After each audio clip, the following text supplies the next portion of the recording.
بيكم حبايبي الحلوين، ازيكم عاملين ايه؟ اولا كل سنه وانتم طيبين وسنه جديده وسعيده عليكم وامين يا رب العالمين. اللهم صل على محمد وعلى اله وصحبه وسلم.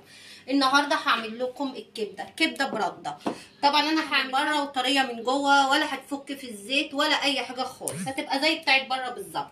المقادير معانا نص كيلو مقطعه شرايح زي ما انتم شايفين كده، معانا ليمونتين متقطعين، توم بشطه، ومعانا التوابل بتاعتنا كمون وتوم باودر وملح وشويه فلفل اسود، نص معلقه صغيره سكر. يا جماعه الكبده انا بعملها كده، ما بحطش بصل ولا ميه بصل ولا اي حاجه. هنحط التوابل بتاعتنا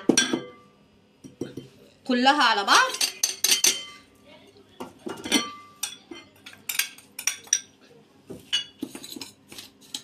دي ما بتفكش منك في الزيت خالص، بس اهم حاجه هي روح الكبده الكمون والليمون. اي كبده معاكي عصافيري برده، اهم حاجه الكمون والليمون، وتسيبيها منقوعه. الكبده ما بتتغسلش، هنقول كمان الكبده ما بتتغسلش.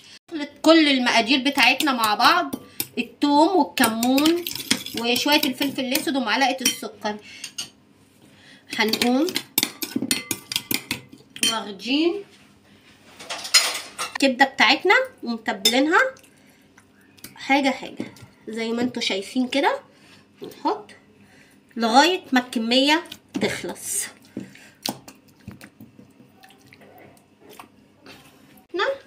هرجعهم في الطبق تاني لمده ساعه. هعمل جنبها طبعا سلطه الطحينه والشيبسي وعيش وكده. في هيصه وكده عندنا فرح بره في الشارع، عقبال عندكم جميعا.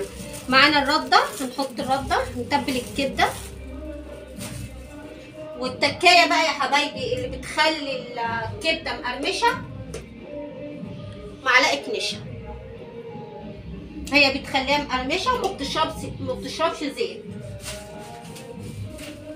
شويه كمون وشويه ملح وشعره ملح. اقلب كله مع بعضه.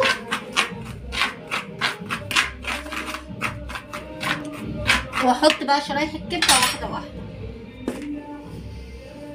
كده. بعد ما طلعناها من التلاجة، قعدت شويه في التلاجة، حطيناها في التتبيله شويه.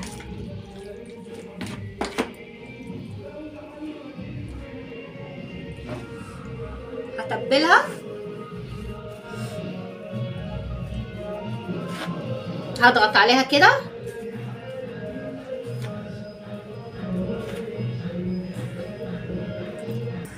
وادي الزيت بتاعنا بعد ما سخن. احط الكبده،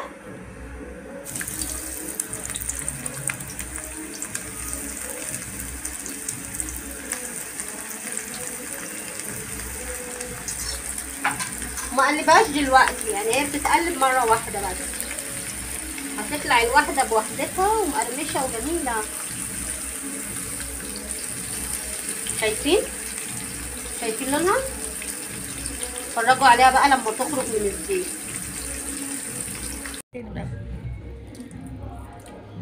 شايفين؟ الله تحفه.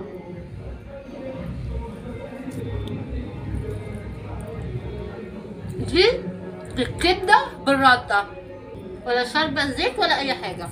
واحده كمان اهي